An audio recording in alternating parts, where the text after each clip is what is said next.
combined. Yeah, running up the dollar signs. Yeah, ain't no hiding from them hollow cans. Yeah, bring up like the Taliban. That's my paper, don't you bother mine. Yeah, Harry Potter on me, break my wrist off. Yeah, lift off. I got big dog status, I'm a big dog bet. I pull up on the block in a big Corvette. Yeah, ride around the city with a stick all black. Try with a spoken, we ain't with all that. Yeah, big dog status, I'm a big dog bet. I pull up on the block in a big Corvette. Yeah, ride around the city with a stick all black. Try with a spoken, we ain't with all that. Yeah.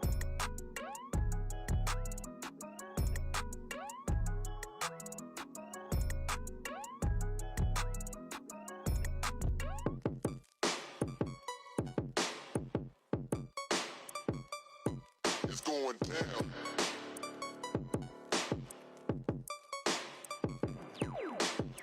It's going down, down, down, down, down. It's going down, down, it's going down,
You have to fail multiple times to find the right way. But once you find that right flow, and you're gonna be more successful.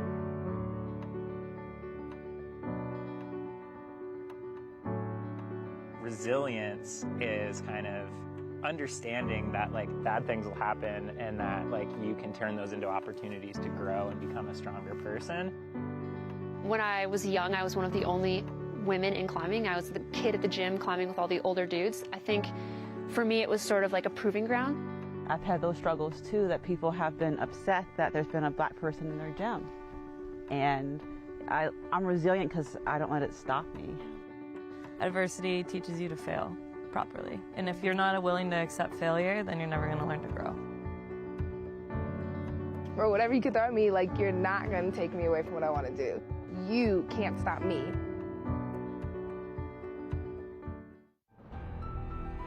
Whether you're alpine climbing or cragging after work, Gnarly Nutrition is here to help you push your possible. Travel doesn't have to be this super exotic international thing. It can really be out of your own backyard. The high desert is so three-dimensional and it's so big that there is no way you could ever see everything here. The orange and brown and yellow is just so endless. Whether it's something I've done before or something brand new, there's so much to explore just right here. So yeah, we've been testing out the new catch and hold system from the TruBlue IQ Plus.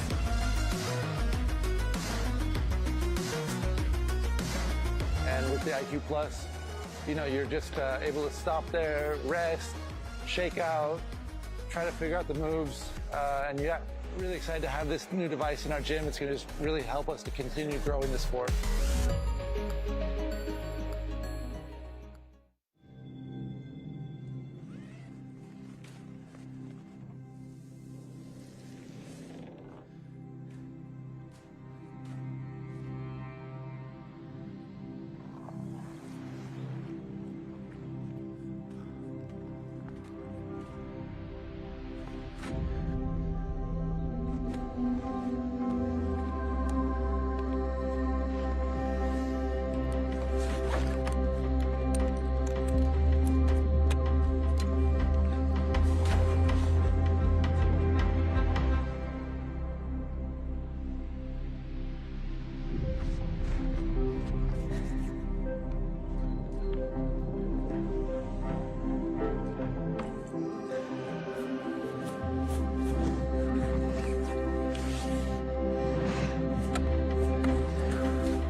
Since 1966, we have viewed walls not as obstacles, but as opportunities.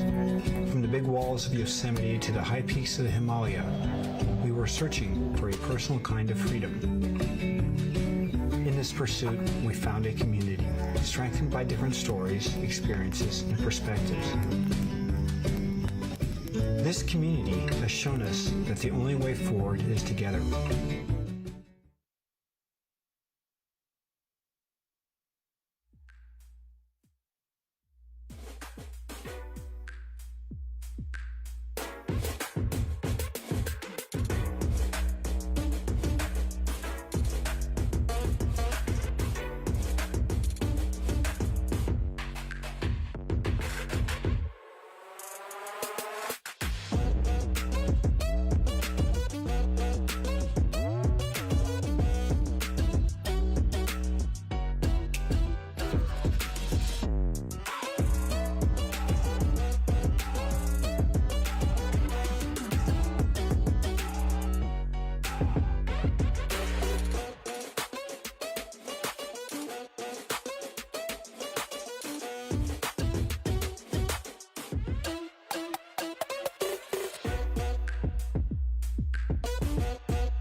welcome to the USA Climbing 2023 National Team Trials presented by YETI. We are in Austin, Texas, where the best climbers in the country have gathered to compete for a spot on the Boulder and Lead national team. USA Climbing is excited to be at the beautiful, brand new Mesa Rim Climbing Center in Austin, Texas. If you are in the area, y'all should come check it out. I'm Megan Martin here with three-time national Canadian bouldering champion, Allison Best. Thank you so much for joining me here tonight. I'm super excited to be back. Feels like we've been here all day, or 2 days. Who knows what's happening today? I know time has sort of lost all concept. We're celebrating Groundhog's Day today. But a lot at stake here in this competition tonight. We saw that through the semifinals round. Now we're going to take a quick look at the overall standings. So this is not just from today's competition. This is where the athletes need to end up to be in the top 5 to make that national team for Boulder and Lead. So this is coming from their results from nationals, plus how they end up doing today in this competition, and if they competed in any World Cups, they have bonus points. So these are the current standings based off of how they did in the semifinals. So these will change a little bit, and you can go to usaclimbing.com and find these for yourself if you click on the Team USA tab and then click under National Team Resources. There's a whole spreadsheet explaining all of this. And there are 2 U.S. women that you won't see in this standing, and that is Natalia Grossman and Brooke Rapitou, who are already pre-qualified with the IFSC to be at all of the World Cup events this year. And that's what everyone's trying to do, is get on the team to go and compete in the World Cup events this season so they can hopefully qualify for Paris in 2024. So we're going to take a quick look at the format for finals tonight. It's a little bit different from semifinals. So the top 8 women from the semifinal round are going to get on 4 problems, but this time they're only going to have 4 minutes. And they did have a preview earlier, so that makes sense. So it's totally fine. And then we're using that new scoring system. So if you didn't watch our stream earlier, the scoring system's a little different.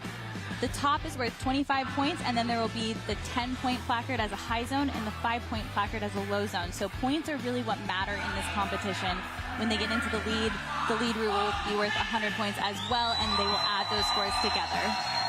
So the crowd is getting hyped right now. We have Al getting the crowd really excited. I really like how we're bringing the lights down. Kind of takes us back to kind of the earlier years of national competitions. It's kind of giving us a good vibe here. I know. I think for some of these athletes, just being in the final round and feeling this atmosphere is really motivating, on top of the intensity of this competition. So it's cool that this hype is so present in the gym, and I think probably these athletes are ready to feed off of that. And I think they're going to maybe need some of that energy. It's like we've said before, it's been a long day. It has been a really long day, and they're getting ready to do that athlete presentation of the finalists tonight. It's going to happen in a few seconds at exactly 6 o'clock, so a little less than 30 seconds before we're going to see all the women that are going to come out here and compete in a round of 4 boulders. Like I said before, they did get a chance to preview them earlier, so we're going to, let Al take it away for the presentation of the female finalists.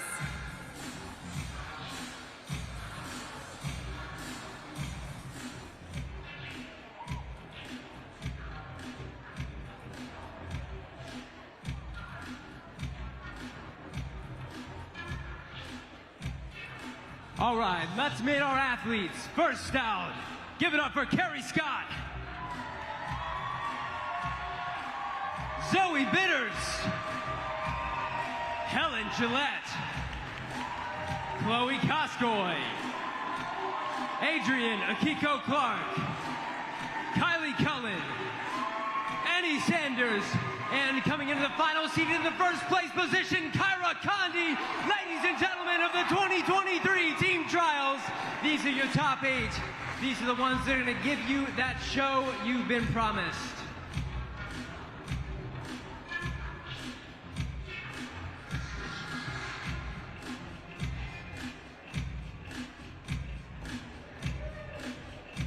All right, let's send them back into the back, ladies. Thank you so much. First out's going to be Kerry Scott getting started on boulder number 1. That's right here behind me.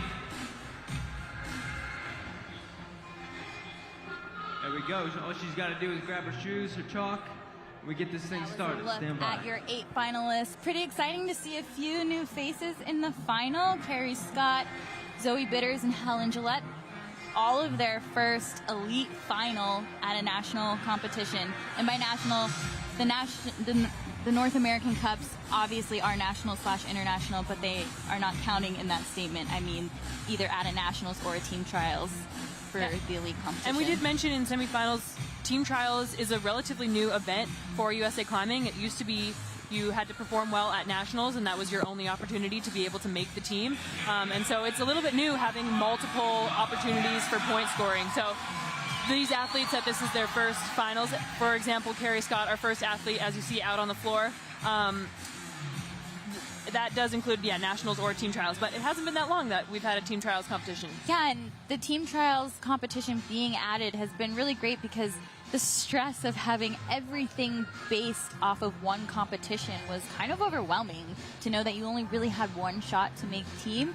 Now it's a combination of competitions, which, and for some, they get the bonus points from the previous World Cup season if they had the opportunity to compete in it. So it really makes it feel less stressful and gives you the opportunity to have more chances to do well and make the team. It also, as a federation for USA Climbing, it gives you more guarantee that it's your consistently top performing athletes that end up on the top of that leaderboard, and that it's not that if somebody who's really talented makes a mistake, they have an opportunity to make it back. And here we have Kerry giving her first go on women's number 1.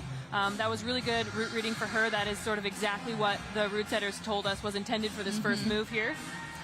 And really interesting, we had a close-up of those 5 and 10 placards and the top placard, which are all right next to each other. So you really have to get into the boulder in order to score any points on this one. I always find it interesting when they choose to put zones like that close to the top. Yeah, absolutely. And this one I think Kerry will like a little bit better. She is the one that everybody knows now is bleeding the most. So her skin is pretty bad. So I think she'll actually enjoy that this is smart. Part of the boulder has less handholds than body position. I could see that method possibly suiting her a bit better, as dynamic coordination moves, especially lower body coordination moves, I don't think are as high up in her wheelhouse as I think upper body coordination is a little bit higher in her wheelhouse. So I don't know. I feel like trying to go with more of a static method could work. And I'm a little bit biased, but Kerry and I are of a similar age. She's been competing for a long time. She was actually on my first international podium with me at one of the Youth Pan Am Championships. Great. So I've known her for a long time, and a lot of people and a lot of competitors here have too. And so it was really, really cool to see Kerry make this final round and her to have so much community support, and for there to be honestly an insane amount of people that were so excited for her to have competed for so many years, and for this to be her first elite championship finals at the national level is super exciting. And it's just always so cool how many people end up rallying behind you. Yeah, she said that she got a really great pep talk before the lead route in semis earlier from Jesse Grouper, which, I mean, if you're going to choose somebody to give you a pep talk, I feel like Jesse is really high up on that list, as he is one of the best lead climbers in the country and internationally as well. Yeah, and Jesse's girlfriend Hannah, shout out Hannah, is one of Kerry's best friends. So I know Jesse and Kerry have been trading off, giving her all the insight. So I think it's really cool when there's friendships like that, and athletes are able to help each other. And obviously Jesse is one of the U.S.'s strongest lead climbers. So it's cool that they're friends and cool that they're able to feed off each other and help each other find success. And clearly it worked for Kerry. Totally did. And, I would like to see her try the more dynamic step up again, but I can see why she's not, because her fingers are heavily taped, and being able to stop on that small screw on with that momentum is only going to be more difficult having all those layers of tape. But looks like she's going to go for it, and she's going to do it. It's like she was getting the vibes from us that she should maybe try it again.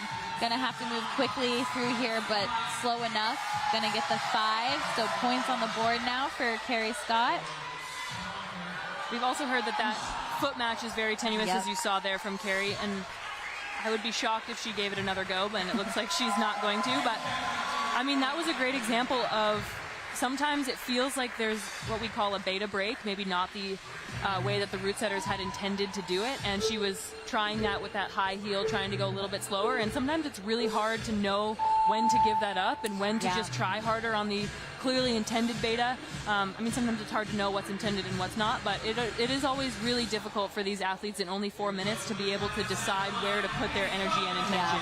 But also, the beginning of the round, she knows she has 3 more boulders and a lead route to do later on tonight. She already has tape on most of her fingers, so smart to try and do the less abrasive way, maybe a bit longer, just to kind of conserve skin. And then in the end, she still ends up getting points on the board, hitting that 5 placard, which awarded her 4.4 due to that 0.1 deduction per fall. And next up on your screen, we have Zoe Bitters. Also, her first appearance at the national level at an elite competition. I'm really excited to see what she can do. She's sort of been hovering around this level for a little while. She's done pretty well at some of the North American Cups, and lately too in some of the local, more for fun pro comps in Salt Lake City. So I think people who are paying attention have sort of seen her coming up for a while, and there she goes, sticking that first move. So yeah, it's really exciting to see her being able to show what she's capable of. And she is also another one of the athletes that is pretty heavily taped going into this round. You can kind of see on her fingertips some tape there, which luckily these holds are pretty sticky, but still always harder with that layer. And we actually have some words from Zoe Bitters from earlier in ISO. Do you prefer to kind of come out first because there really is no expectation from the crowd in the sense that every move you make is the first move they're seeing? Does that motivate you more, having the crowd behind you like that? Last night thinking about it, I was definitely like nervous about it. But then once I was in ISO and I like didn't have to hear the crowd on any moves, it threw me off a lot yesterday. So I think being able to set the tone was really sick and like kept me with no expectations and allowed me to express myself however I wanted to and was able to. Yeah, because the goal at the end of the day is to be able to go out there and do what you want to do and just focus on the climbing, and I think you did a great job doing that. But anyway, is that enough, do you think, or do we want more? Okay, cool. Here we have Zoe giving some more good attempts on this first women's boulder. As we mentioned earlier, it is really interesting that the low zone, high zone, and finish are sort of one after the other, but as we've seen already, you know, the 10 zone is like half a foot above the 5 zone, but it is no easy feat to get just that little much more on the boulder. Yeah, I think we're going to see some interesting attempts at beta solving here towards the top. I feel like when the zones are that close, it's usually, that is an indicator that that section is way more difficult than it might look from the ground. Absolutely, and Zoe is really learning this first move well. I think she's getting better and better at that step up every time she tries it. And we can see her now matching the right side of this volume and heading over to that 5 zone. And I think one of the reasons that that foot match is so difficult is that that 5 zone is not very in-cut. And so if your foot pops off of that little red hold that you can see just towards the top of your screen right there, I think your chances of holding that, just compressing between those 2 holds, is fairly low. So I think it's going to be really important for the athletes to lean into their technical abilities and see who has the best foot matching potential on that one. Yeah, and like you said, that is always a very difficult movement to be able to do, and every foot match is different, and you have to kind of get in those positions sometimes and figure out exactly what body position you need to be in order to make it work. Oof. And one thing that's cool about climbing, I think, if anybody out there, if you have not tried climbing before and you go into any sort of local climbing gym, they'll probably teach you to foot match pretty early on. And it's cool to showcase here that no matter how long you've known something or how much you've learned something, there's always a way that these route setters will make it more complicated and more difficult for you to do. So true. Zoe going with that foot stab isn't really going to work, but great efforts from Zoe Bitters. Awesome start to her round. Quickly to that 5. Did that with just 1 fall before, so she gets a score of a 4.9. So setting her up nicely for the round.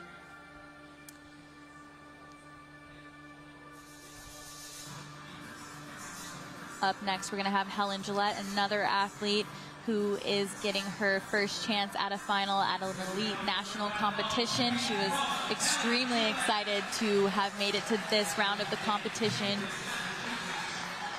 I don't know if you saw, but she posted a hilarious photo on her Instagram story of her it was like a side profile selfie of her mouth open. And after she found out she gasped, like a gasped face, and the caption was my face when I realized I made finals at the 2023 Team Charles. That's classic. Helen has a great attitude. It's funny because so many of these athletes, I mean, we've known for years. I remember them when they were so little, so it's so cool to see them out here, and Helen is one of those athletes. I remember going to dark horse competitions in Massachusetts, and she was competing in like the youth final, and then all of a sudden she was old enough for the adult final, and now she is here at the National Team Trials Boulder in lead final, just working her way through this first boulder, already to the 5. Making super quick work of that first move. Oh, so close. We had some fun words from Helen earlier. We'll hear from her now. Just being here is really, really exciting, and I feel very grateful. And that's what I'm trying to hold on to throughout the rounds to keep myself going. Awesome. That was great. Okay, that was adorable. That was adorable, right? I know. It was really fun to interview her. She was just beaming with excitement to get the chance to compete in this final here tonight because, you know, as athletes, obviously there is a lot on the line for all of them, but also at the end of the day, it is just a competition, and you do just want to get to compete in every round that you can, and everybody always wants to get to compete in the final because it's the main show and you get to climb more fun boulders. So, and my advice to anybody who's young and whose first final appearance it is always to enjoy it, because honestly your first finals appearance is the least stressful. It's the most fun. You will never get that moment back. I know, so I always tell everybody to appreciate it and enjoy it, because the expectations and the pressure only get harder to handle from there on out. Ooh, does the foot stab, now has to grab and just bear down on this terrible crimp for the number 10, has to figure out how to get in the right body position. I think that foot swish will be really useful. Oh, just kind of falling out, but she has plenty of time. Yeah, that foot switch is interesting. I wonder how much we're going to see of that. I think what the route setters had rehearsed was sort of crossing left hand to the finish hold and just perching on that black foot volume and going really slowly and controlled and sort of just trying to maintain body position in that fashion. Which makes sense because that left foot does create the barn door. The interesting thing about that, though, is I feel like the amount of times the women especially end up doing something totally opposite from what the route setters might have expected them to do. So I feel like you can never fully count out if they're going to make that work. Here's a look at the route setters. They seem pretty happy so far with the work. All of them drinking coffee, kind of late. Hopefully that, I guess they have a lot of work to do tonight. They have to reset everything for the men's semis and finals tomorrow, so they do need that caffeine kick to survive the night. Feel like Helen making good use of her rest and saving enough time to get back up here. Let's see if she tries to perch here a bit more. Oh, interesting. I feel like that's going to be a little low, but I think she was maybe hoping to be able to reset her right hand a little bit by backtracking to this foothold, but maybe she can match. Oh, she technically might have enough time. Her skin is taped a little bit, I think. I thought I saw a couple pieces back in ISO. She might have taken them off. Maybe she just warmed up with them on. Yeah, that's sometimes with these athletes is a really good tactic to pre-tape your skin and warm up in isolation with it on, even if you're not actually bleeding, just so you don't lose skin during that warm-up. Helen really winding down the clock here. She's going to have to hustle on moves that are not so easy when you're moving quickly. Clearly enjoying every moment. So fun to watch. Great efforts from Helen Gillette. First one to that 10 on her second attempt, so that score of 9.9 will put her at the top of the leaderboard right now. And now, Megan, as Helen walks off and we get prepared for our next athlete, it's maybe a good time to touch on what's going to happen after this fourth athlete climbs the first boulder. With this new format and 8 athletes going to finals, in order to expedite the amount of time that we're here watching this final round, after Chloe Coscoy is done climbing her first boulder, the next athlete will come out as we've been seeing, and simultaneously our first athlete out, who was Kerry Scott, will move on to her second boulder. So in just a short while here we will have 2 athletes on the wall at once. So there will be a lot of sports action, and you are never going to be bored. which is great. I love this change for the final. I feel like having 2 people climb at once gives the athletes enough time to still rest in between boulders, but also keeps the competition a little more exciting to have 2 things going on at once. It kind of reminds me back when we used to still do the men's and women's final together, so having the 2 people kept everybody on the edge of their seat a bit more. Absolutely, and with the combined format and there being 8 athletes instead of the typical bouldering 6, I think it would have been very long otherwise. And kind of unfair to the competitors. Chloe making really quick work, getting to that 5 on her first attempt, so no fall before that, so she's getting those full 5 points. Oh, looked really good on that foot match. Yeah, now, that was sort of the most controlled I think we've ever seen somebody look, at least attempting that foot switch. And Helen looked really good on her second attempt on the foot switch, but then she still ended up going with kind of that jump stab, which it does seem kind of a little more efficient, a little risky, but at least you're going to a foot that has so much more surface area, so I can see why you would want to. Yeah, and Chloe's known to be an athlete that doesn't shy away from those more coordinated, dynamic movements. So she loves them. She does love them, and it will be interesting to see if that's what she opts for.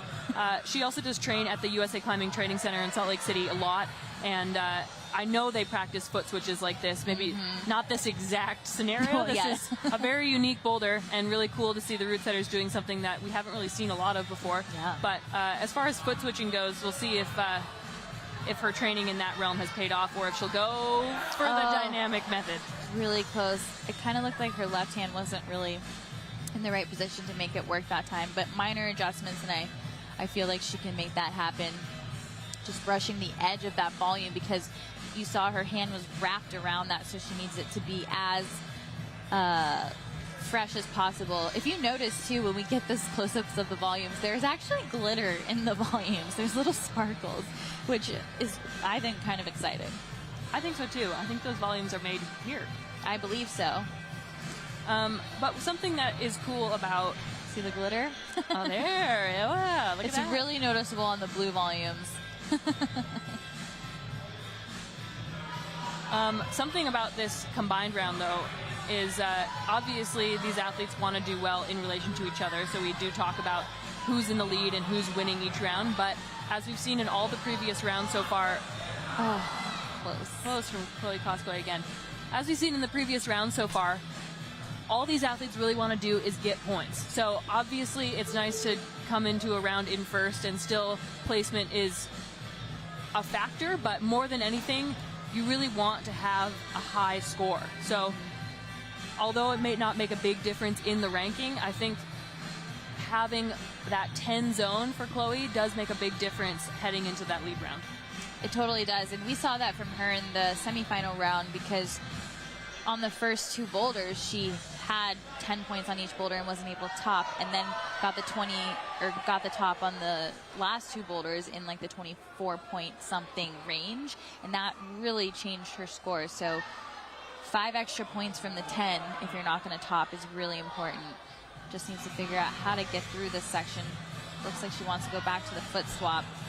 Not going to make it happen on that attempt. Good tries from Chloe Coscoy.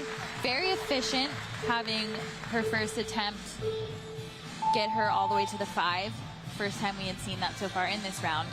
Yeah, absolutely. That was really good effort from Chloe, and she did a good job of staying composed and trying that foot switch and the more dynamic method, and yeah, that was really impressive from her. And with that, we're going to break for a quick commercial and then bring you back to the rest of the women's final.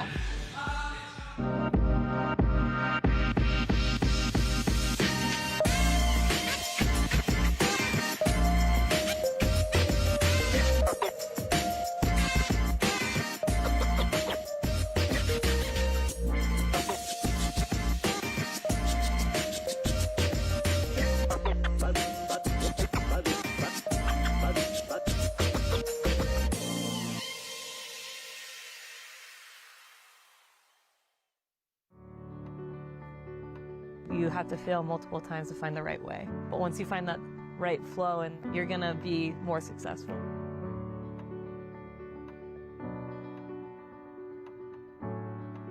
resilience is kind of understanding that like bad things will happen and that like you can turn those into opportunities to grow and become a stronger person. When I was young, I was one of the only women in climbing. I was the kid at the gym climbing with all the older dudes. I think for me it was sort of like a proving ground. I've had those struggles too, that people have been upset that there's been a black person in their gym. And I'm resilient because I don't let it stop me. Adversity teaches you to fail properly. And if you're not willing to accept failure, then you're never going to learn to grow.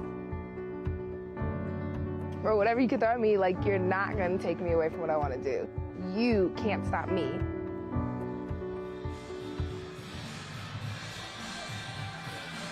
Welcome back to the women's final, getting ready for more women to come out.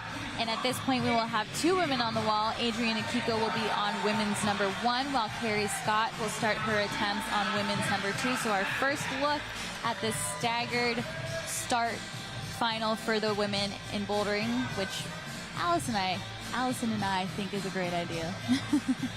Yeah, I do think it's going to be really cool to see this new format in action. Obviously, all the formats are changing leading up to the 2024 Olympics in Paris.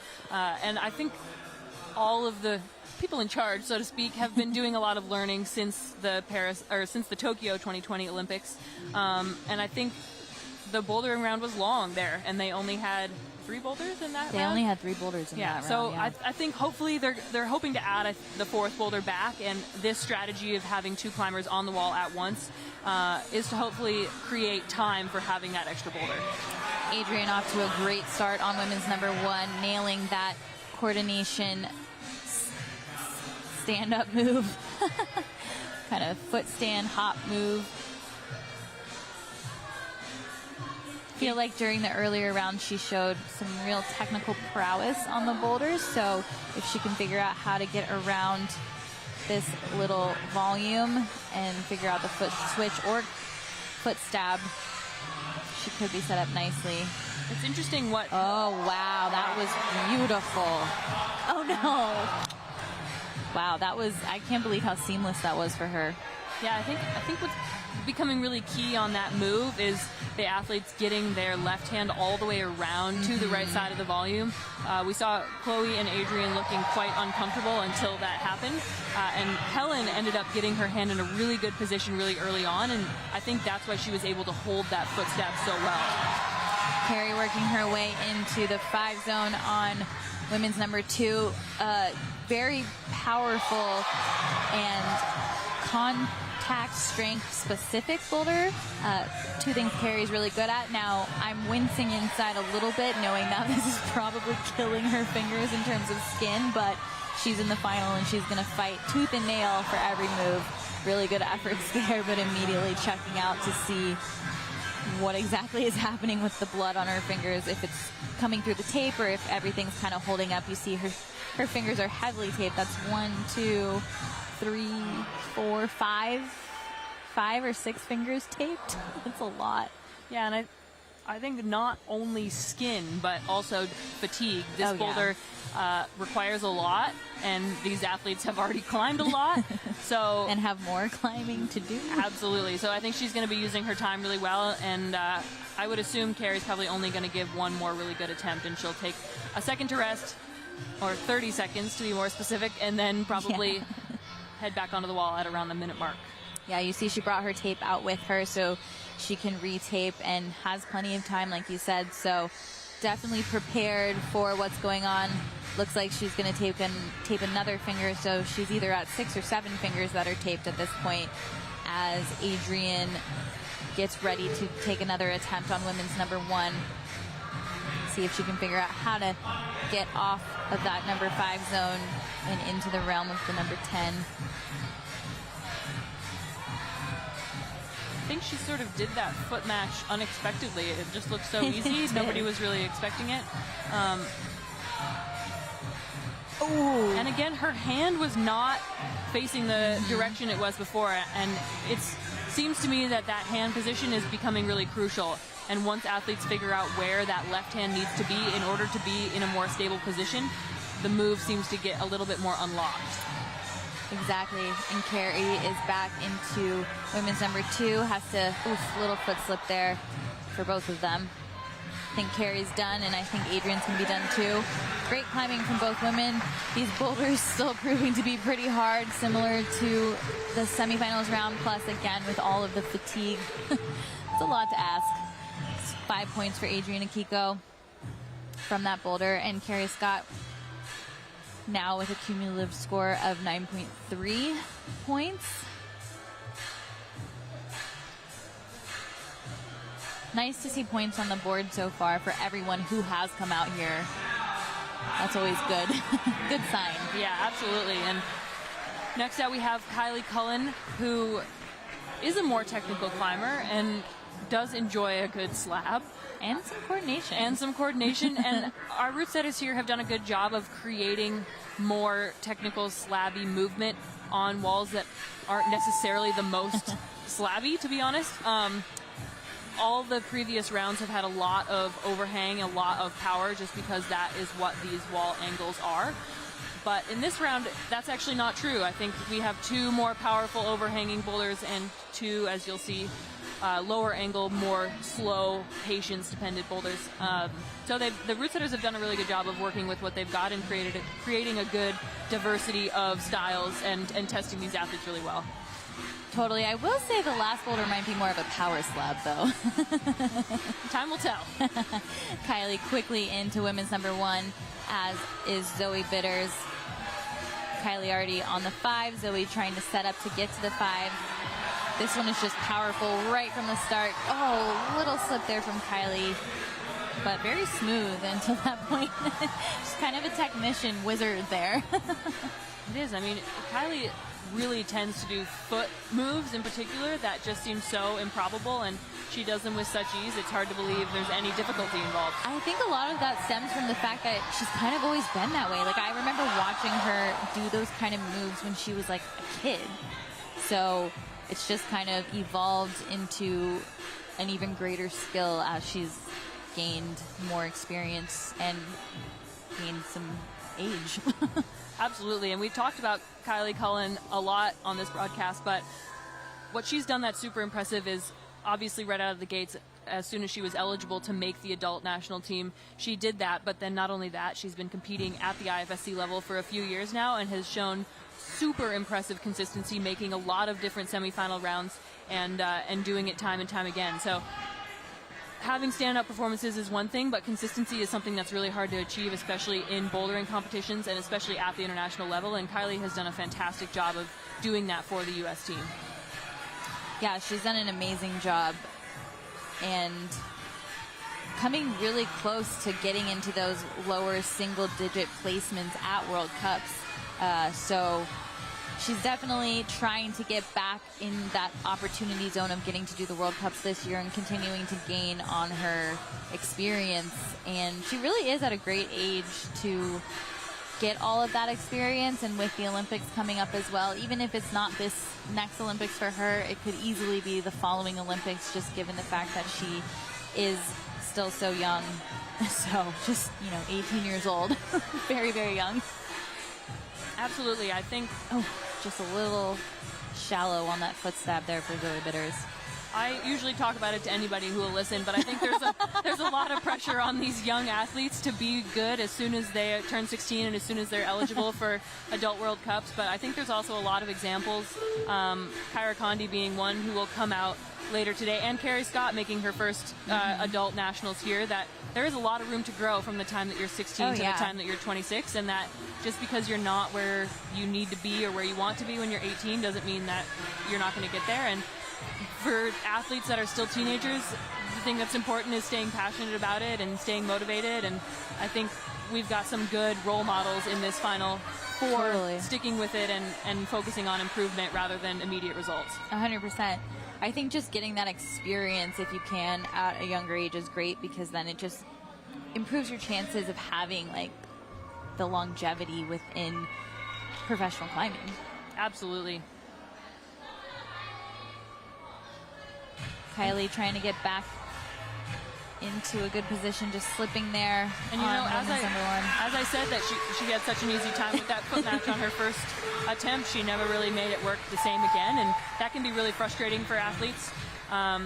And so we'll see how she handles that on the next boulder. But for now, there's our current boulder standings, with Helen at the top there with 9.9, tied now with Zoe Bitters, who has climbed 2 boulders. Helen has only climbed 1, followed by Kerry Scott with 9.3, and the others following close behind. I will note that the decimal places are for fall, so if you do fall, you lose 0.1 of a point value. So if you are not seeing whole numbers, no, you're not reading the scores wrong, and no, it's not a typo. That is how falls are calculated. So every time you fall, you lose 0.1 in your score. And if you want a greater breakdown of the boulders, you can go to the USA Climbing website and look at the results tab there underneath the 2023 national team trials, and it'll break down the boulders a little more if you're curious where the points are coming from in terms of if they've been on 1 boulder or 2 boulders. But we're mainly focused on what those points add up to at the end, so that's why we're not kind of getting as deep into that. Annie Sanders quickly into that coordination move. I do notice that if she does have to do more dynamic jumps, the vertical ones she does seem to like and be more confident in trying right away and not trying to figure out if there is a static way. Really great job with that foot match. And Annie showing us right now why she is our season's bouldering national champion. She also has a lot of support here. She is from Texas, not necessarily Austin, but she does have a lot of crowd support. Just really trying to figure out what the best way to get into this body position to make this tenuous cross work, inching her way towards the good part of that hold. She hold it together to get the match. She does need 2 hands on that top. Oh. It is a strange body position that you have to find, but she has plenty of time to get back up there.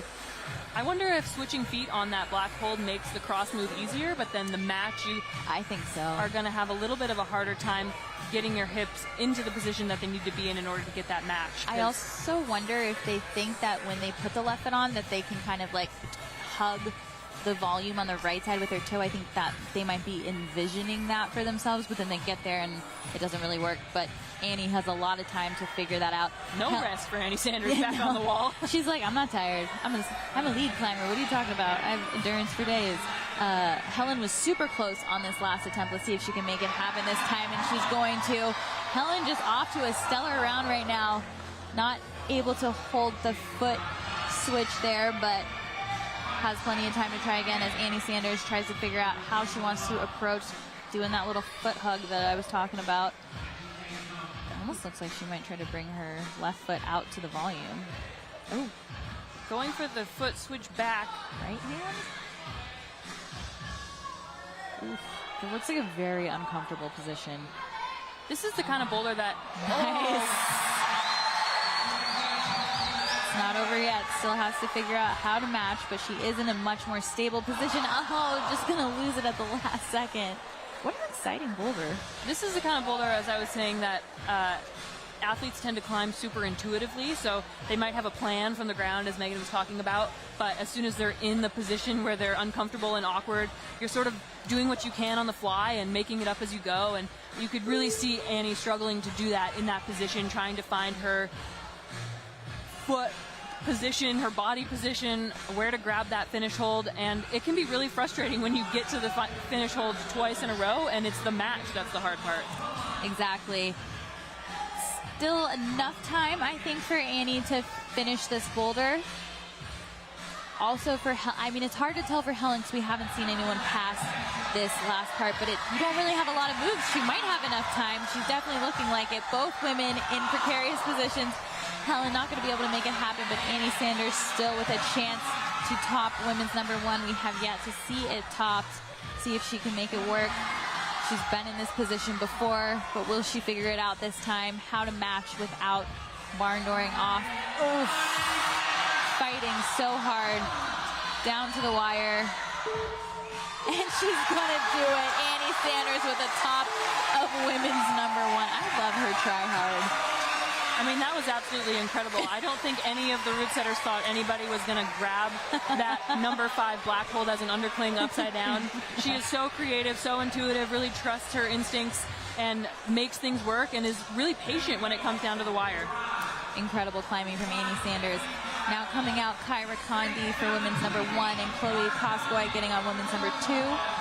Women's number 2, definitely a boulder I think Chloe will enjoy. So Annie Sanders with that attempt, putting her back up on top of the leaderboard, and Helen Gillette with her attempt holding strong in that second place spot right now. And pretty Megan, big point difference though. As we've said though, exactly, pretty big point difference. Annie Sanders is not only at the top of the leaderboard, but she does have a significant more amount of points than a lot of the other girls because of that top, which again does set her up better for the lead round. Kyra Conde keeping it interesting over here.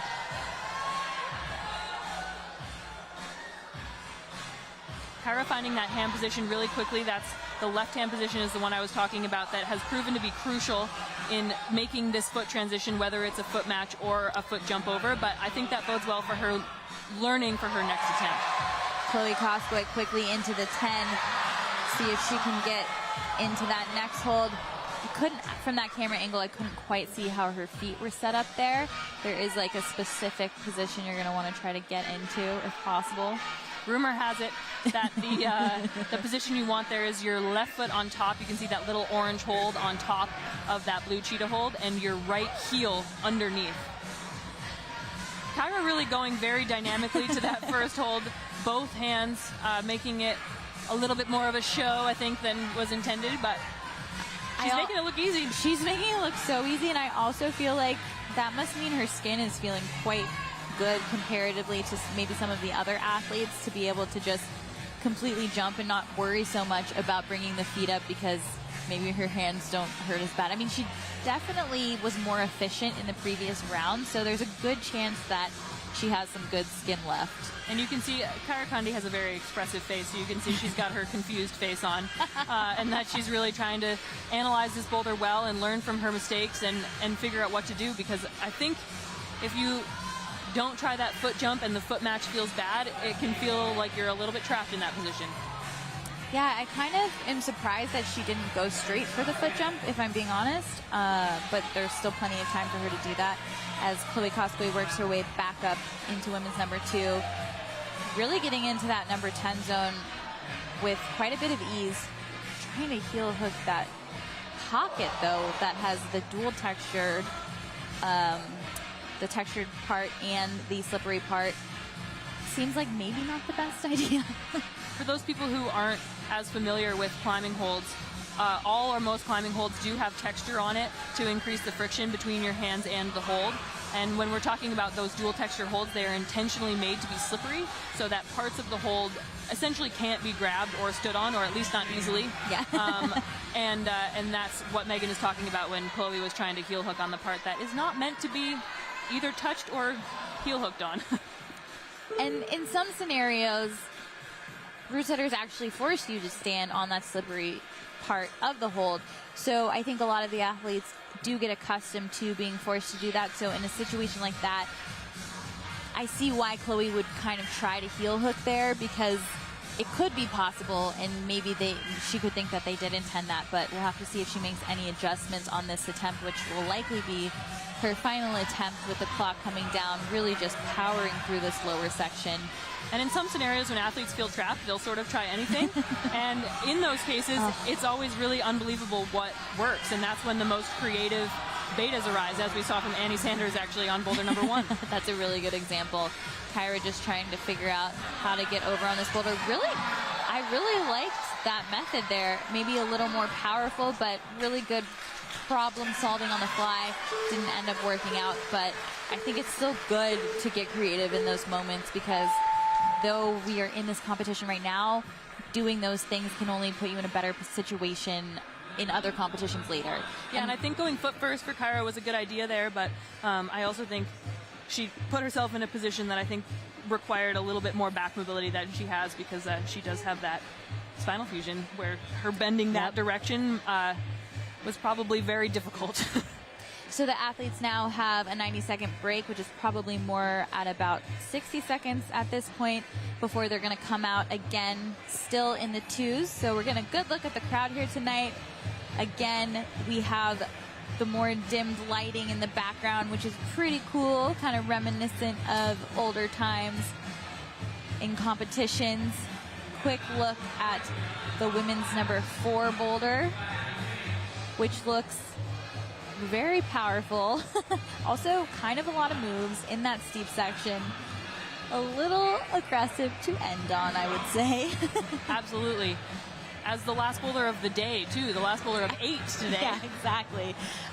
Kind of asking a lot of these athletes, but at the same time, they do know this women's field is so strong, so it's better to make sure they're challenging them, because the last thing they want to do is make a round that's too easy, and all of a sudden, everybody's doing all the boulders, and not enough people are falling. So the fact that they are challenging them in that way is showing a great sign of respect to this field.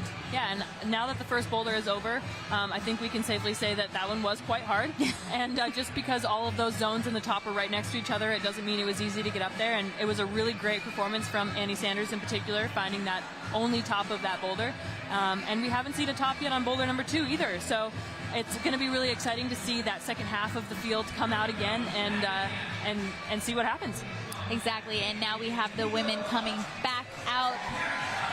Adrain and Kiko getting ready to try women's number 2, and Kerry Scott giving us our first look at women's number 3, which is what I was referring to as the power slab earlier. So we'll see if the articulation of the climbing is in line with that. I don't know, I feel like it will be. It's pretty aggressive. Yeah, the slab that Kerry's about to get on is an interesting one. There are not very many handholds leading up to the powerful section that Megan is talking about.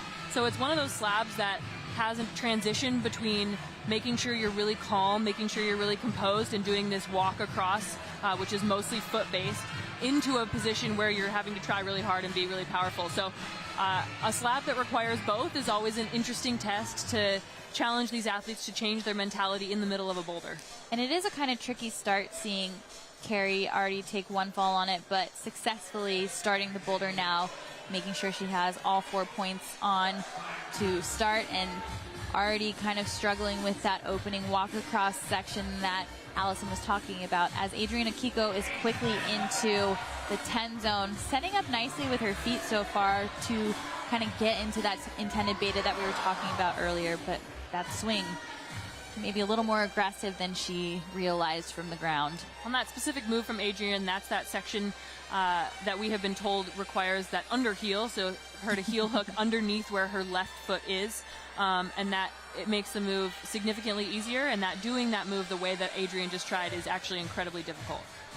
They didn't say it was not impossible, so we might see it, but they said it was much more difficult than their intended sequence. Yeah, having that heel underneath to kind of suck you into the wall a bit better. Kerry looking much better on this walk across here. Nice commitment there. I think if you hear us reacting, it's because when she falls, it's almost on to us on our commentating booth on the side. We're her spotters.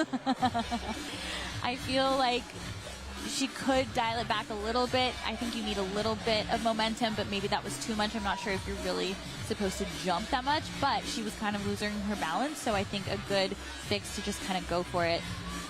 I think Kerry will be relieved that the start of this boulder does not require your hands, really.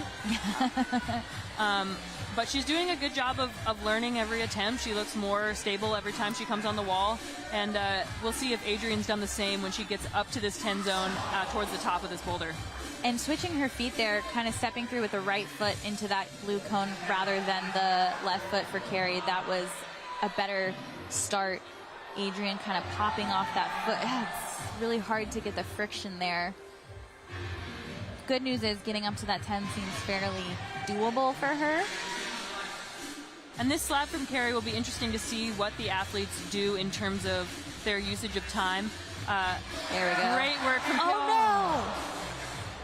But she knows what she has to do now, and she still has a lot of time. She's checking with the judge to see if they gave her that 10 zone, which they did, because she did hold it and came back in control, but then slipped afterwards.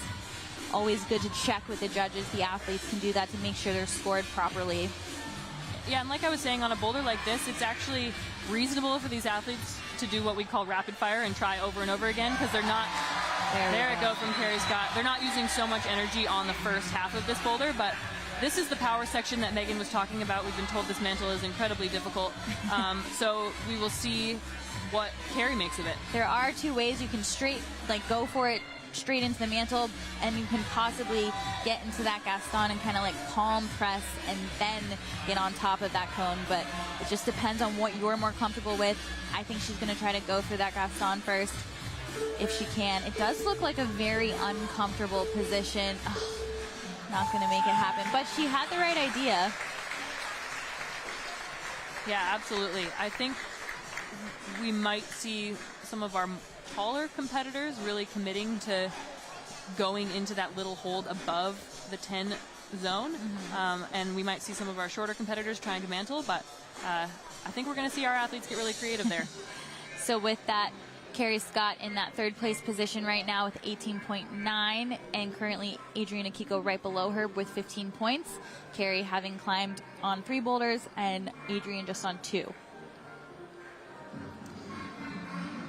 One thing that you get good, yeah, I was going to say one thing that you get good at when you are a seasoned competitor like Kerry. She's one of our older athletes in air quotes, because she's 26 years young. We're not calling her old. It's just in this field, she's not old. But you do get good at advocating for yourself. You can see her. She asked the judge a lot of questions, which you are in your right to do, to make sure that you are aware of what score you were given and make sure that you agree with it. So if you have to appeal, you can. And that is some sage wisdom from Kerry Scott, and you can see her employing that out on boulder number 3.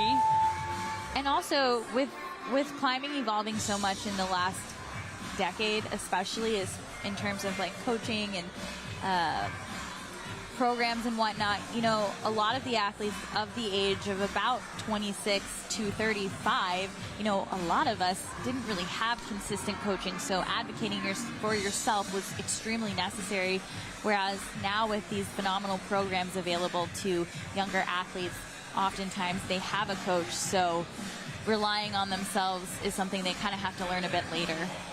Great start from Zoe Bitters.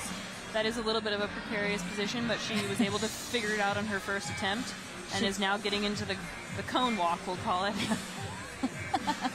She does seem to be really confident on her feet, so it's good to lean into those feelings that are very confident for you, because that's one of the biggest parts of being successful in these competitions, is really committing to everything you're doing. There's Kylie with that under heel hook that we were told about, setting up nicely here. Oh, wow, the tension there on that toe hook. One hand on the finish, the knees too, and Kylie Cullen's going to get a top of women's number 2. So much excitement, she almost landed on the brush. I think I stopped breathing for a second. But that was a really great example of execution and doing exactly what the route setters intended and finding that easiest beta.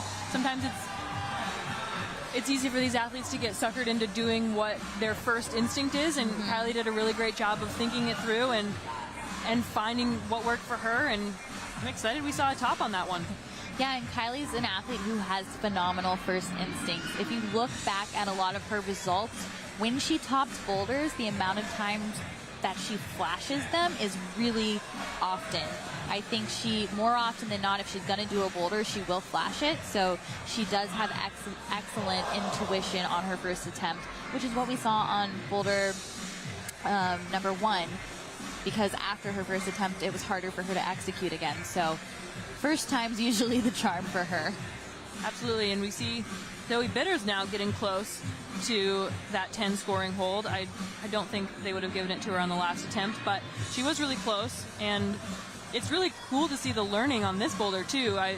Both of our athletes that we've seen on this problem have gotten farther and farther with every attempt, and I think time management is really going to come into a play, as I said here, making sure you do enough learning quickly enough to get to the top with enough time remaining on the clock to figure that part out.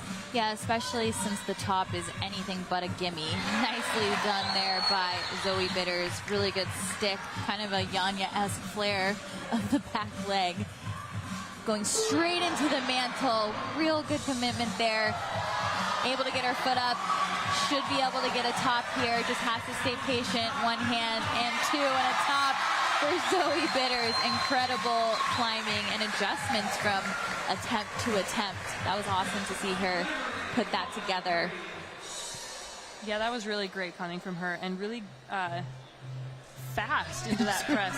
We saw Kerry Scott sit there for a minute and try to decide what to do, and it was almost like somebody just whispered in her ear that it was a mantle and she just went for it. Exactly. You know, I do believe that Zoe does some route setting as well, so maybe having that knowledge on the day-to-day, she might have seen that and been like, oh, that's a mantle, I'm just going to jump right into a mantle when I get there. And especially as a shorter climber, oftentimes we see shorter climbers do better on mantles like that because mainly your limbs are a bit shorter, so you can get over them pretty easily. I mean, obviously it takes a lot of power to do so, but if you have that power, it works out most of the time. And back on women's number 2, we have Annie Sanders looking for her second top of the night. It's going to be interesting to see how she makes this boulder work. I think this could be right in her wheelhouse for sure. There's a sneaky underheel. Annie Sanders is going to find it. I don't think she's going to have any problem finding that. Another look at that scoreboard. Zoe Bitters with that top, putting her at the top of it with 34.7, and Kylie Cullen right below her at 30 points, but Kylie has only been on 2 boulders and Zoe's been on 3. Annie quickly into women's number 2, to the surprise of no one, I'm sure. I think, like you were just saying, this boulder is right up her alley. Eyeing up that 10 high zone. No problem with this high foot perch for Annie Sanders. Immediately going for that 5 zone. Not quite the heel hook, but I think that toe-in is going to be enough for her to keep herself on the wall. Honestly, see better. If she can keep it together. She didn't even have to. Amazing top there. Now we saw Kylie have the heel first and then have to quickly flip to the toe, so Annie kind of had herself in a position where she just had to keep leaning with every movement and not move the toe at all, so she was kind of in more of a stable position, but wonderful climbing there from Annie Sanders as Helen Gillette is quickly over to the 10 placard and going straight into that press. Really making use of her height there. And one hand on the finish. She's gonna get 2. Nicely done by Helen Gillette. Really coming out tonight with confidence. Her first final, her and Zoe Bitters, first finals, and just absolutely crushing so far in this round. I mean, honestly, unbelievable decisiveness from both of those girls on that mantle. That was really, really impressive. Back-to-back decision-making there from Helen and then Zoe before her. And I think she's going to be happy with that one, and her face says it all. A little jig to the isolation, so I would say she's pretty happy with that. And running out next, we have our final competitor on women's number 2, Kyra Conde, and hoping to follow Helen's top on women's number 3, we have Chloe Coscoy. I'm really excited to see both these women on these boulders. That was at us. Chloe waving at us for a second, making sure she gives the booth a little bit of love. Kyra taking a second to brush women's number 2. I feel like when she saw this boulder, she was probably like, cool, I know how to do these moves.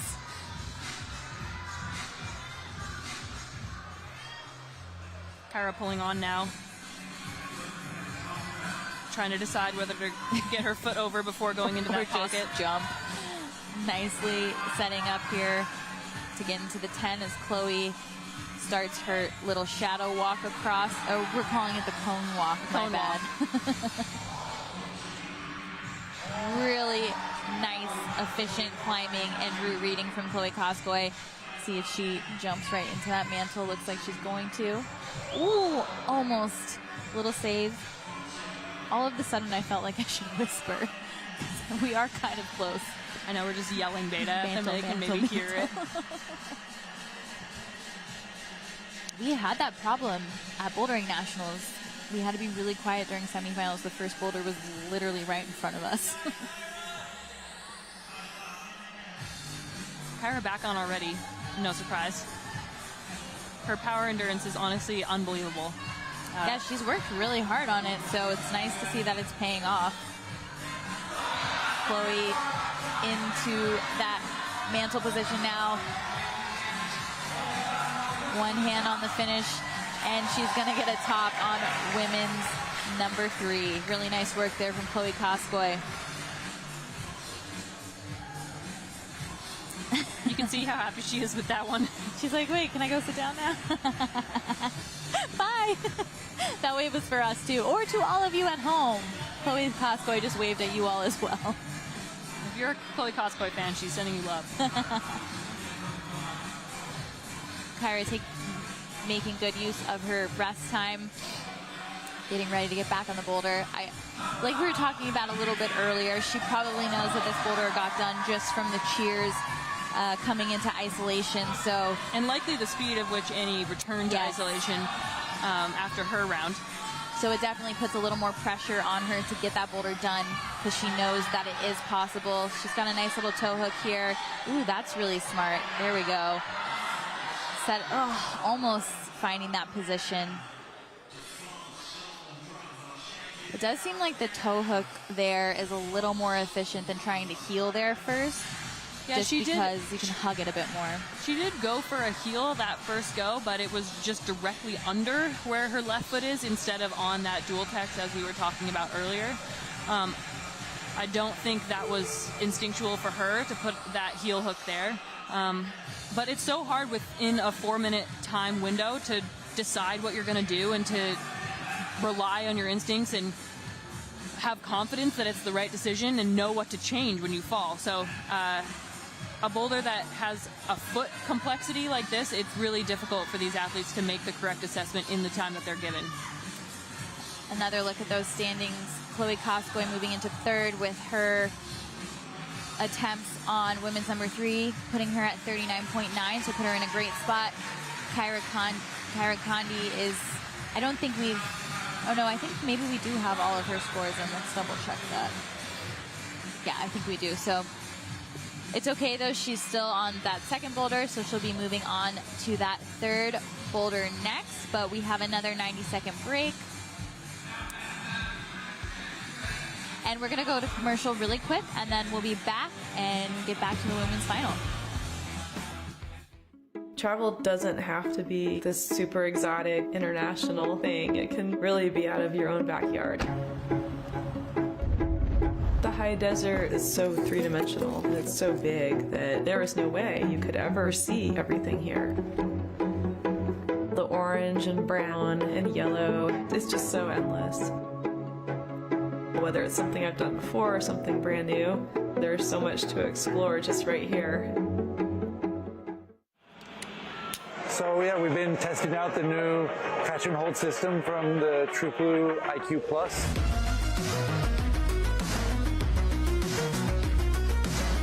And with the IQ Plus, you know, you're just able to stop there, rest, shake out, try to figure out the moves, and yeah, really excited to have this new device in our gym. It's going to just really help us to continue growing the sport.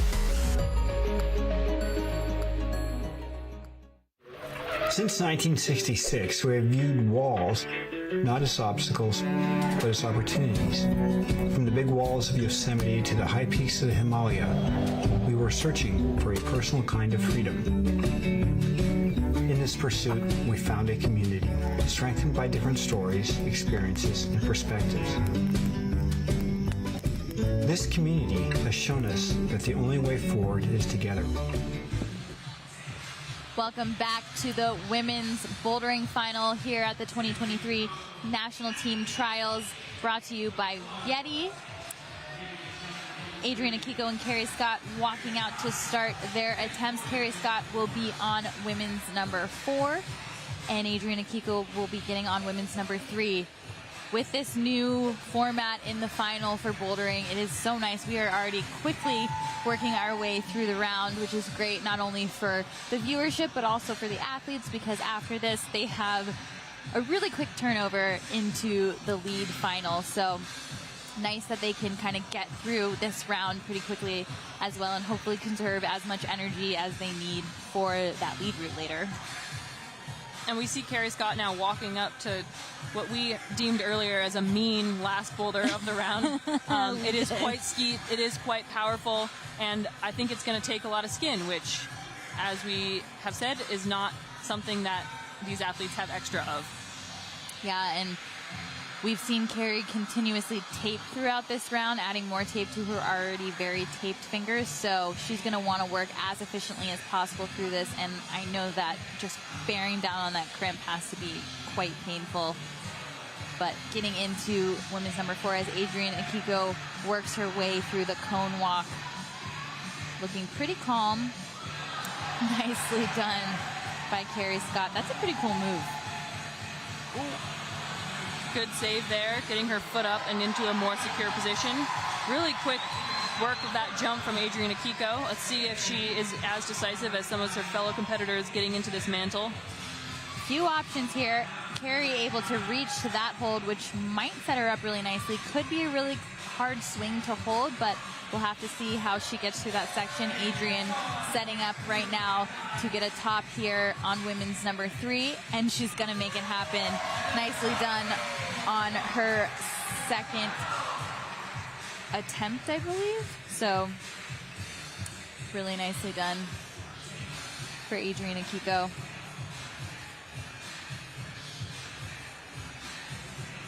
Kerry just checking her score with the judges there, as we said, trying to make sure she's getting all the points that she rightfully earned. I mean, especially when your skin is very thin. I mean, you can tell she's fighting so hard to not have to start over and try things again, because she knows she has another long lead route to do after this round. So she's just trying to make it through this round, get all the points that she can, and save as much skin as possible. So really being decisive and, you know, checking in with the judges and making sure she's awarded for what she deserves.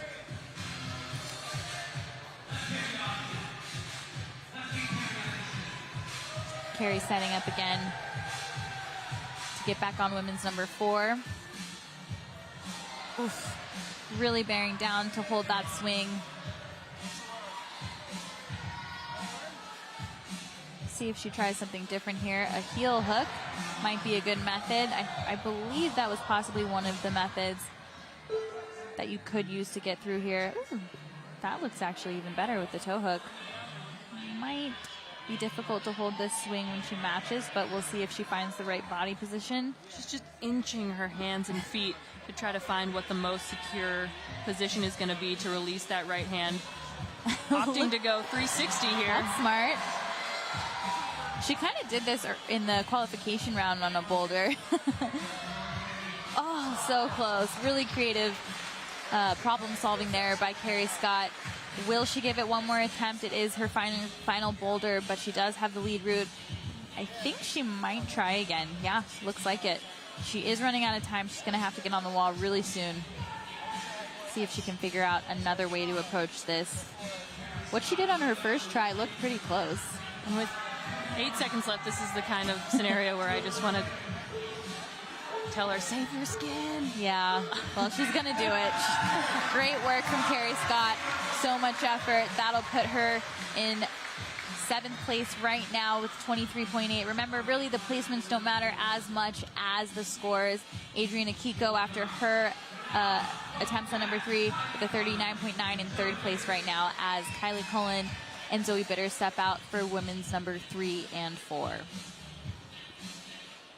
Long walk for Kylie.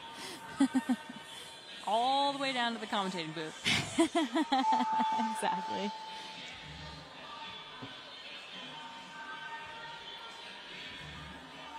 And Kylie, once again, as people start topping a boulder in succession like they have been on boulder number 3, we'll probably have seen the other competitors come back into isolation before their time is up, one after the other, essentially it has been now. So she'll know that there's been a top or two on this boulder, and I think it being a slab and that being something that she's quite good at, I think she will have a little bit more fire and determination to get herself up there. Totally. This is a boulder that is right up Kylie's alley. She's always been really good at slab and generally quite good at coordination. So I wouldn't be surprised if she did flash this boulder, as Zoe Bitters makes real quick work of the opening moves on women's number 4. And unbelievable control from Kylie Cullen in the feet, moving towards that 10-point zone. She really is in a league of her own when it comes to her footwork and her technique on moves like that.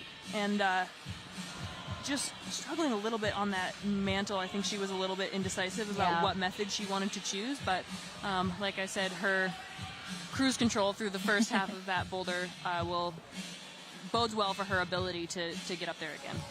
Zoe found herself in a similar position to Kerry, but now has chose to recycle a bit. Double heel hooks being a really good method to get off of that number 5 zone hold, setting her up nicely to get into the 10. Really powerful moves down there, but honestly making them look quite easy. See if she can get off this pinch. It's interesting because that is a good pinch hold, but on that angle and after all those moves, not as good as it would normally be. But that is a new high point on that boulder. We haven't seen anybody get there yet, and for Zoe to get 10 points on her, at least now, on her final boulder of the day is really excellent work. And Kylie Cullen, once again, styling that step over in a way that we haven't really seen her fellow competitors be able to do yet. And we'll just see what she makes of this hard section here this time around. Interesting that she keeps trying to throw a heel up instead of really committing to pressing, but now it looks like she's going to, and that's going to be the way to do it. It's interesting, you know, she made it look so easy, but she didn't really want to commit to that method, but the minute she did, making that boulder really easy. Mantle moves are interesting. That's what we refer to as when you're just pressing without any feet, and it's all in your triceps. What you could also refer to as the getting out of the pool move. What's really interesting about those is it does take a lot of commitment, and they tend to be easier once you commit 100% and go really dynamically and get up as high as you can before you have to start relying on your triceps to push the rest of the way. And that's really all that Kylie needed to adjust on that successful attempt there, was just really 100% committing and giving it her all, and then it looked pretty easy for her. Yeah, and I think when you don't 100% commit, all of a sudden you start to think, oh, maybe is there a different way, because it doesn't feel as doable. But then she made the good adjustment to actually commit. Zoe Bitters trying to get back up to where she was on women's number 4, her last boulder of the night. But she does have a lead route to climb later. Interesting to see if she does. Yeah, good choice, I think, not to get back on, just knowing that there is a lead route later, and she did already get to the 10, and she should probably be able to infer that that was a big deal because the crowd went absolutely wild. So after that, Kylie Cullen moving to the top of our leaderboard after her top of women's number 3, and Zoe Bitters in that 4th place spot, tied with Helen Gillette right now. But the interesting thing is Helen still has another boulder to climb as she makes her way to boulder number 4, and Annie Sanders runs down to boulder number 3.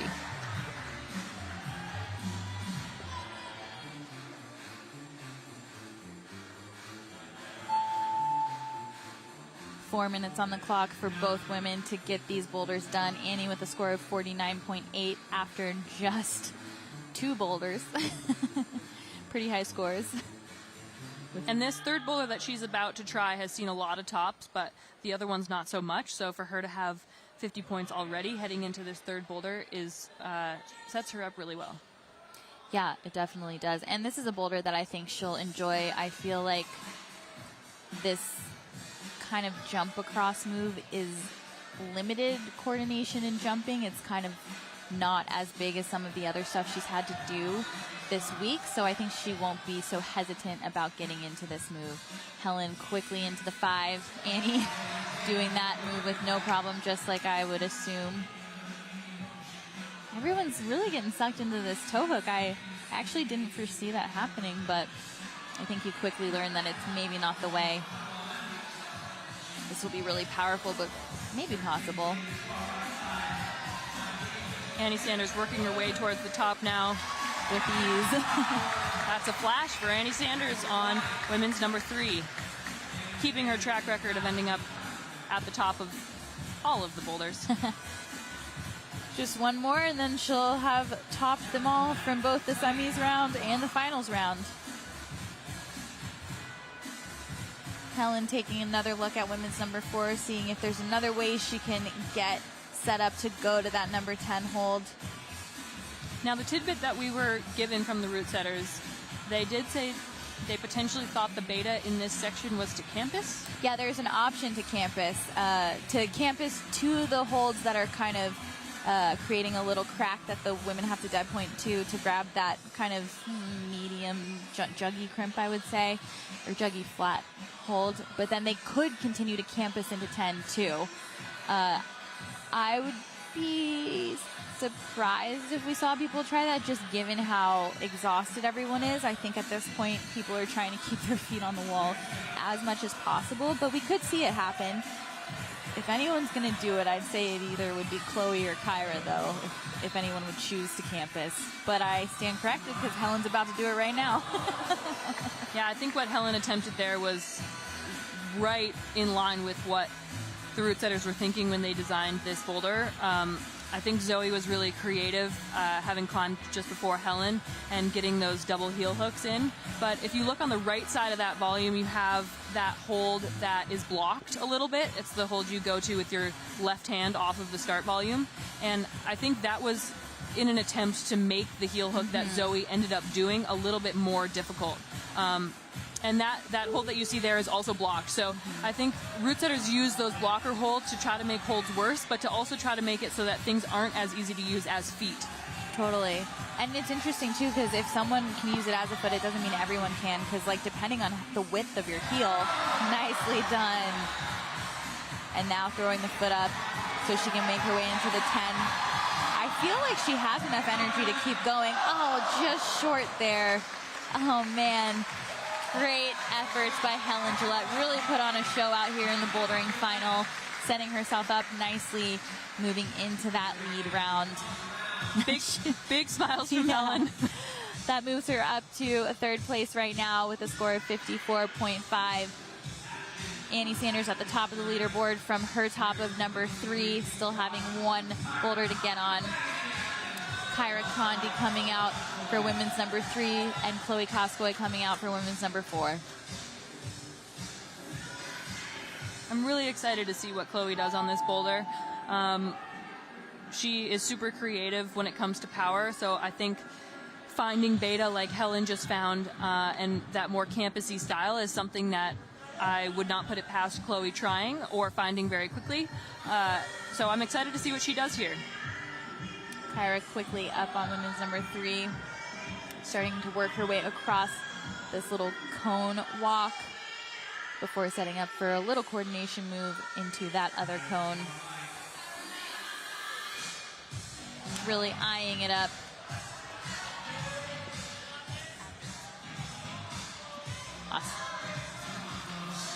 Chloe kind of struggling to get into those next holds. It looks like she kind of didn't really have the holds all the way right, and her shoulders were kind of lowering. She wasn't able to be as high up, engaging her shoulders.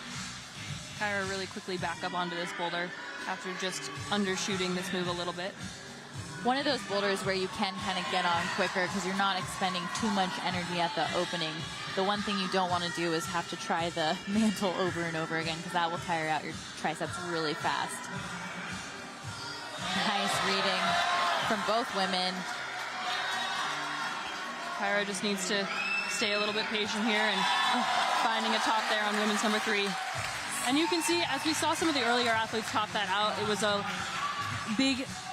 There was a lot of excitement you could see on their faces, big smiles, but I think after so many tops on that boulder, I think that was more relief than anything on Kyra Conde's face. The athletes that have gone just before her have also topped other boulders, so I think that was a big moment of relief for her to find herself at the top of that one. Most definitely, especially like we were talking about earlier, those other athletes running back and forth from the field of play to ISO. She knows those boulders were being done, so getting back in the game with the top was great for her and really relieving.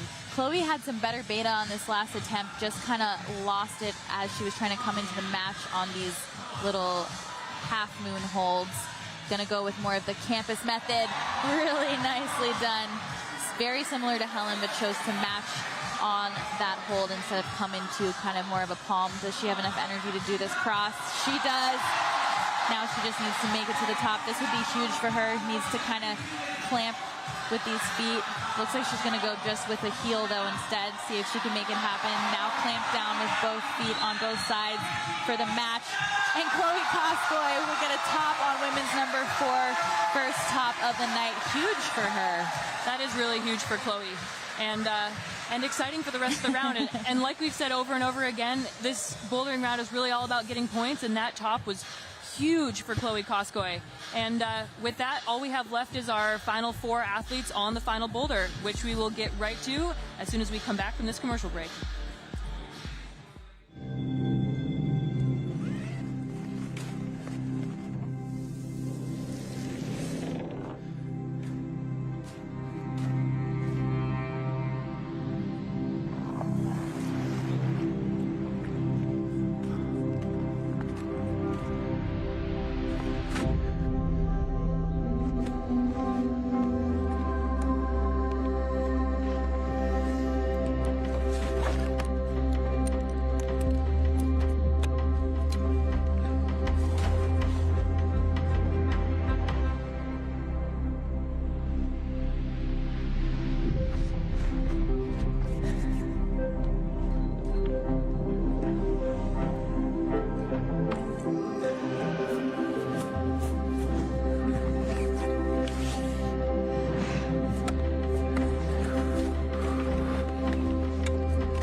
Whether you're alpine climbing or cragging after work, Gnarly Nutrition is here to help you push your possible.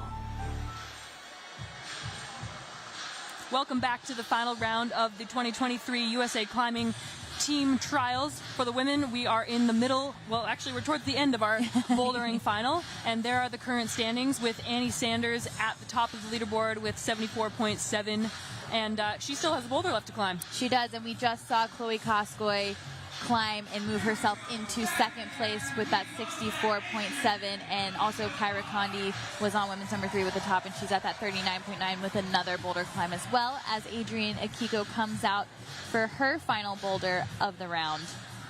And Megan, we're down to 1 boulder now, so for the last little while we've had 2 athletes on the wall at a time, and now that we are down to our final 4 athletes of this round, we will see them one at a time on this final boulder. Adrain taking a few seconds to brush the holds, as this boulder has already seen a lot of the women on it, so always taking that time to make sure you have the freshest holds you can possibly have for your first attempt specifically, because that is the most important attempt of the round, the only time you can gain all of the points possibly. After that, they lose a 0.1 deduction for every fall that they take. Exactly, and you could see Adrain taking her time to pull on the wall. Very and nice. Really strong through the shoulders on that move out to the press, making her way up to this flatter blue hold. We'll see what she decides to do here, looking like she's going to opt for this campus. Oh, so close. Right idea, though, from Adrain. That was really good instincts from her, and I wonder if she's going to feel that way. Yeah, it is questionable because she was kind of low on it. I do think it might be obvious to her adjustment-wise that maybe she just needs to pull up a little more. But there is a chance, too, that she could try to go with that heel hook method that we saw Zoe do earlier. And she is back on the wall fairly quickly, so she's not feeling too tired from that first attempt. Yeah, and I think her skin is holding up pretty well as well, so that's definitely working in her favor as well. Yeah, see, she's going to try to go with the feet on a little bit more this time. Ooh, crazy swing, but holds that. Wow. Really impressive feat of strength there from Adrain Akiko. Just really needs to pop up to this cross. Just comes up a little short. It's really a powerful move. You need to, I think each woman that's been on it, we've only seen Chloe stick it, and I think you have to go with a little more momentum than you kind of assume. But a lot of the women who got up there before, it took them quite some time to get up there, so they were also very fatigued, where I think Adrain still has quite a bit left in the tank here. Yeah, and we'll see how she uses her time here. She got on the wall fairly quickly after her first attempt, but that attempt she got up a little bit higher, so she might have spent some more energy getting up there. As I said that, though, it looks like she's walking towards the wall, so I think she's hoping that if she needs it, she'll have 2 attempts left maybe on this 1.5-minute clock remaining.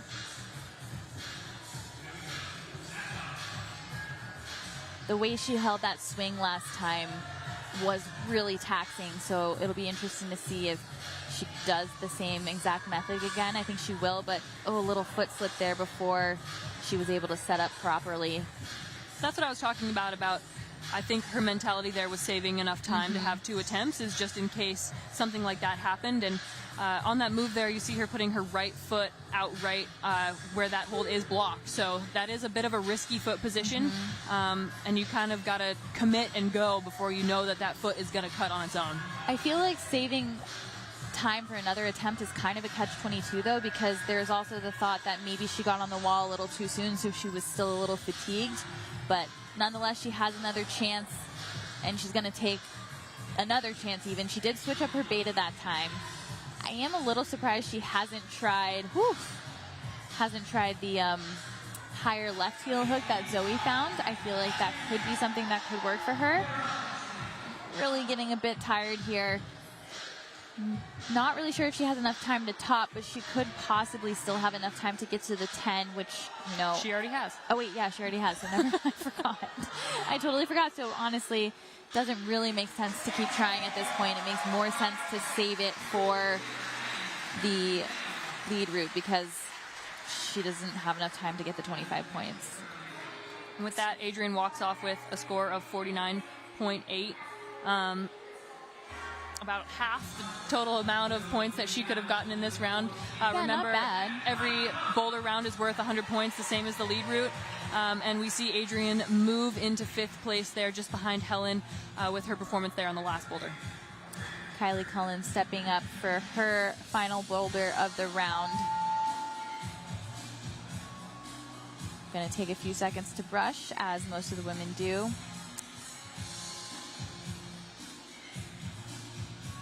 I'm definitely interested to see which beta she chooses here. She's pretty good, especially not just on slabs with her footwork, but also on overhangs, and I feel like that's where she kind of chooses interesting beta here and there, so it's always fun to see what her body intuitively feels and what she decides to go with, especially on her first try. You can see her taking a second to psych herself up and get in the right mentality before she pulls on. Going into that slotted hold really nicely, ready to pop out right, making that move look so easy. I liked the momentum she used kicking back from the wall to go straight into that next hold. Not that that next move is super hard, but making it kind of continuous, I think, saves a little bit of energy. And we've yet to see this toe hook method work. And as you can see, Kylie Cullen there also deciding that that toe hook method would not work. Really quick and smart adjustment by her. And I think next time she probably won't try to put her foot up first, and will have just a little bit more juice in the tank if she commits to that dynamic campus method earlier. So I think she's getting these holds brushed up and ready, and will hopefully have a really good next attempt going right in for that footless method. Yeah, it makes a lot of sense to rest, especially because the rest of the boulder is still pretty powerful. Kylie does have a +5, so I feel like that cross move might be one where even if she isn't high enough to do that cross with her wingspan, she might be able to kind of make it to that slot with a little room for error that some of the other women might not have. Kylie doing a good job of resting and brushing and recovering before she pulls back on with a toe hook this time. I like that. See how she goes right into the next hold, making it so fluid? I feel like that's so smart. She's really good at using momentum in that way. Yeah, very efficient. That was nice, too. She subtly tried to put her foot up and was like, nope, I'm going to go back to the campus. It was nice that she showed her plan A and then plan B and was really quick in moving on from A to B and didn't really, like, hesitate. Absolutely, and she was going into that slot very slowly, although she didn't stick that hold necessarily on that attempt. I think that bodes well for this next one here, for her to have that much control in that section already. Kylie pulling into this flat blue hold. Going with the same method as Helen and bumping. Yes, able to hold it there. That was awesome fight there from Kylie Cullen. Into the 10. Has plenty of time, doesn't need to rush, but definitely needs to continue to be confident and efficient here. She's going to go with the left hand instead of the right. Definitely running out of time to have enough time to top. I think at 30 seconds she might still have time, but that's a lot of climbing to get through. Honestly, in my experience, that's the worst amount of time to fall with, is approximately 40 seconds. It's so hard to make that call. It really is, because I think it's like a 50-50 chance, honestly. I mean, I don't have the actual statistics, but I would guess that it's pretty close to 50% of the time it works and 50% of the time it doesn't. And it's not going to work this time for Kylie Cullen, unfortunately, but really great round for her. Total score in the bouldering of 64.7 with the lead route still to come later. Great way to end her bouldering round. And as you can see from the scores there, that bumps Kylie Cullen into a third place position, tied with Chloe Coscoy. Yeah, but Chloe, oh no, yeah, they're both already done. So we'll have to see if that tie gets broken in the lead discipline. And if not, we can always go back to count back. So there's no fear about there being any ties. Here we have Annie Sanders brushing this final boulder. Annie is our only athlete who has the chance still to top all 4 boulders in this round. She's had an outstanding performance here tonight already, and I think she's really hoping to solidify it and seal it with a top of this final boulder. And this boulder has already seen a top, so we know that it is possible, and she's already starting in a very interesting way, but also a very controlled way, which is textbook for Annie, for her to try to find a way around things and do things very controlled and very static. And you saw her manipulating these volumes with her feet to get through that in a more easy way and finding that beta really quickly. So hopefully, like Kylie, she can take a second on the pads, assess, know that she figured out the right way, and then be able to execute that a little bit more efficiently on her second try. And the way she started the climb didn't really look like it took any extra energy. I think that both starts are pretty similar, but this is the one she's more comfortable with. So I think it makes sense for her to continue doing the opening moves this way, avoiding that kind of palm press dynamic coordination-esque movement. Was super close on this move last time. I think she will stick with the campus. I bet she feels like she can do it, and I think she can do a little bit overshot it and hit the hold that is blocked on top, or that is blocking the top of the blue hold. So minor adjustments here. Definitely looks like she has a lot left in the tank. Also another athlete that doesn't really need to worry too much about skin. We were talking back in ISO, and her skin looked pretty good. She was pretty pleased with how it was holding up. So it's always nice when you don't have to think about that in the final round. It truly is so impressive how she's starting this boulder, figuring out her own way, and I think it's allowing her to give really good, powerful attempts because she's not wasting energy doing the start of this boulder like some of the other women have had to. And with that said, massive amount of control from Annie, hardly any swing, making it into that slotted hold and moving up to that 10-point high zone. See what she does here. She's readjusting that pinch to try to get a better grip on it. Goes up right hand to that slot. Blocker is no problem for Annie Sanders this time. Inching her way into that match. Towing in so hard on that 10-point value. Can she get the match? And she does. Nice. Annie Sanders with 4 tops in this bouldering round. She'll be really happy with that and confident going into the lead round. Really cool to watch her articulate that boulder in a way that fit her well. Honestly, using every inch of her wingspan to start in a more stable and secure way. She is 5'3" with a +5. So really lucky that she has that ability to do that as Kyra Conde comes out for her final boulder of the round. Likely to climb this boulder a little differently from Annie. Very different styles for sure. I think you were mentioning earlier the fact that it's pretty cool to see them back to back. There's Annie Sanders' score of 99.5, which I think, was she 99.5 earlier in semis as well, or was it 99.6 for bouldering? Something like that. I think it was really close, but that is a second round of the day for Annie Sanders, topping all 4 boulders and only falling 5 times. So Annie continues to be incredibly impressive, and Kyra will be looking to answer that top here on boulder number 4. Losing it a little bit, honestly, at the start and catching herself. I think she'll really like this section here, going for that bump method that we've seen a couple other athletes go for. Really nice and controlled. You saw her bear down so hard on that blue left-hand hold. She was like crimping the heck out of that hold quickly into the 10. Shouldn't have too many issues, just needs to be really specific and dead point well. Choosing left hand, we saw some other athletes try that and not make it work. Straight into that foot clamp, setting up to go to the top, has to keep it together, has one hand, and it's going to be 2 and a top to end the round for Kyra Conde. She'll be so happy with that. Didn't top all 4, but ending with 2 back-to-back tops is very ideal for her.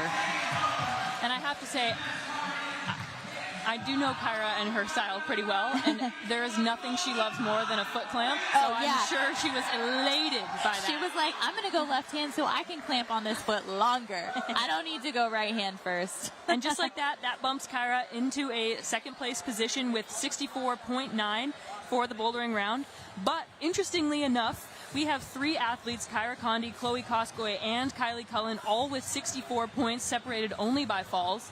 And all of that means for us moving into the lead round in a little bit here is that it's really going to matter, and it's going to come down to a few holds on the lead route even. Yeah, which keeps it really exciting, especially because the scoring on the lead route is a little different and the points increase as they go up the wall. But we'll get to that later on in the lead portion of the final. Thanks everyone for joining us for the bouldering period of this competition. Nice overview of the gym. We're going to be headed down there. Well, we're going to stay up here in the booth, but the climbing is going to be happening downstairs in a bit. So overall, really nice climbing from the women, and we're excited for the final round of lead to happen starting pretty soon.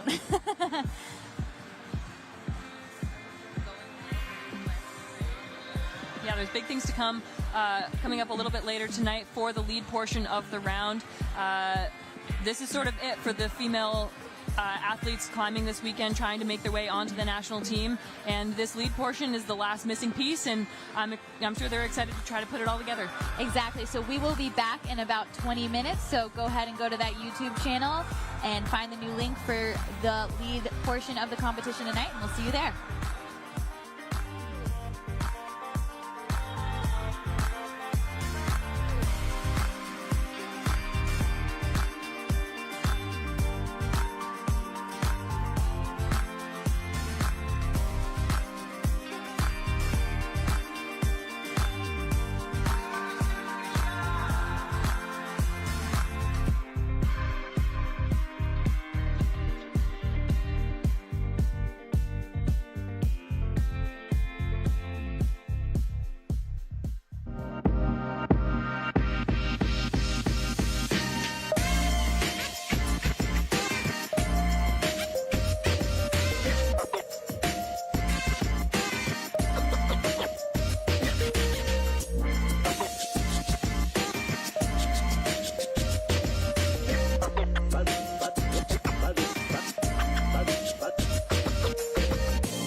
You have to fail multiple times to find the right way. But once you find that right flow, and you're gonna be more successful.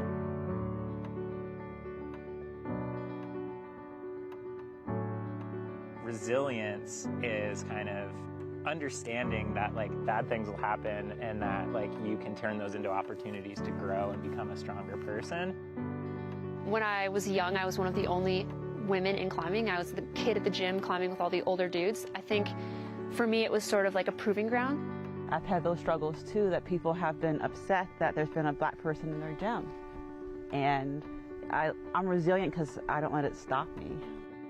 Adversity teaches you to fail properly. And if you're not willing to accept failure, then you're never going to learn to grow. Bro, whatever you can throw at me, like, you're not going to take me away from what I want to do. You can't stop me.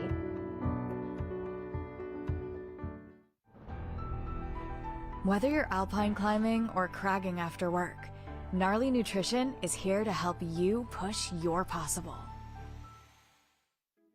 Travel doesn't have to be this super exotic international thing. It can really be out of your own backyard. The high desert is so three-dimensional. It's so big that there is no way you could ever see everything here. The orange and brown and yellow is just so endless. Whether it's something I've done before or something brand new, there's so much to explore just right here. So yeah, we've been testing out the new catch and hold system from the TruBlue IQ Plus.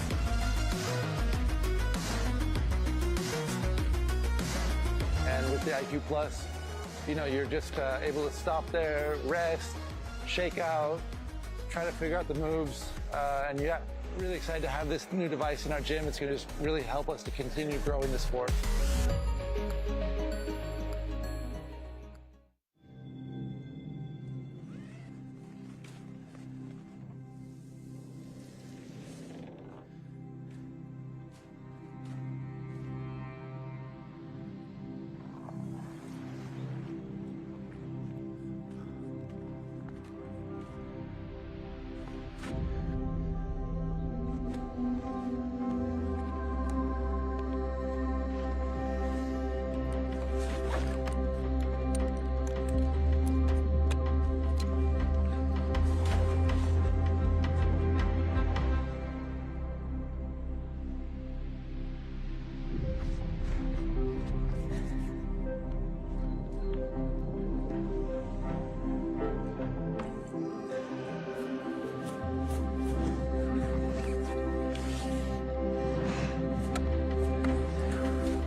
Since 1966, we have viewed walls not as obstacles, but as opportunities.